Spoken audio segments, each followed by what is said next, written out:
நீங்க first time home construct பண்றீங்களா? இந்த சீரிஸ் உங்களுக்காக தான்.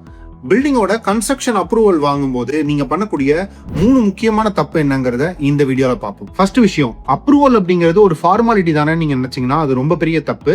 பேங்கிங் அண்ட் லீகல் டாக்குமெண்ட்ஸ் எல்லாத்துலயுமே அப்ரூவல் மட்டும் தான் பேச போகுது. அதாவது அப்ரூவல் எவ்வளவுக்கு வாங்கிருக்கீங்கன்ற ஸ்கொயர் ஃபீட்டும் அந்த டைப்பாலஜி ஆஃப் பில்டிங்கும். ஃபார் எக்ஸாம்பிள், நீங்க 2000 ஸ்கொயர் ஃபீட்டுக்கு அப்ரூவல் வாங்கிட்டு 3000 ஸ்கொயர் ஃபீட் கட்டிக்கலாம்னு நினைச்சீங்கன்னா பேங்க்ல போய் நீங்க லோனுக்கு நிற்கும் போது இல்ல அந்த டாக்குமெண்ட்டை வச்சு லோன் வாங்கும் போது இது எல்லாத்துலயுமே அந்த 2000 ஸ்கொயர் ஃபீட்டை தான் பார்ப்பாங்க.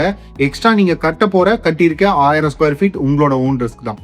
செகண்ட் விஷயம், நீங்க 2000 ஸ்கொயர் ஃபீட்டுக்கு அப்ரூவல் வாங்கிட்டு 3000 ஸ்கொயர் ஃபீட் கட்டியிருந்தீங்கன்னா கட்டி முடிச்சுட்டு ஒரு 3-4 இயர்ஸ்க்கு அப்புறம் எக்ஸ்டென்ஷனா நான் இன்னொரு ஃப்ளோர் கட்டுறேன் நீங்க அப்ரூவலுக்கு போய் நிற்கும் போது அந்த நேரத்துல ஆல்ரெடி கட்டி இருக்கிறதே ஒரு வயலேஷன், இதுல எக்ஸ்டென்ஷனும் கொடுக்கணுமா அப்படின்னு சொல்லி உங்க மேல லீகல் ஆக்ஷன் எடுக்கிறதுக்கே கூட வாய்ப்பு இருக்கு.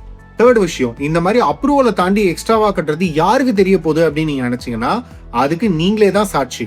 அதாவது உங்களோட ப்ராப்பர்ட்டி டாக்ஸ்ல இவ்வளோ லென்த் பிரெத் இவ்வளோ ஏரியா இருக்கக்கூடிய ப்ராப்பர்ட்டி இருக்குன்றதை நீங்களே உங்களுக்கு தெரியாம ரெஜிஸ்டர் பண்ணி சைன் பண்றீங்க. இது எல்லாமே அப்ரூவலை தாண்டி பிரீச் பண்ணி நீங்க பண்றதுக்கான ரெக்கார்ட்ஸ் தான்.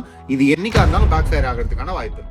இந்த மாதிரி ஃபர்ஸ்ட் டைம் ஹோம் கன்ஸ்ட்ரக்ட் பண்றவங்க என்னென்ன எரர்லாம் பண்ணுவாங்க, அதை அவாய்ட் பண்றதுக்கு என்னென்ன வழிலாம் இருக்குங்கிறதெல்லாம் தெரிஞ்சுக்கணுமா? இந்த சீரீஸ் ஆஃப் வீடியோவை தொடர்ந்து பாருங்க.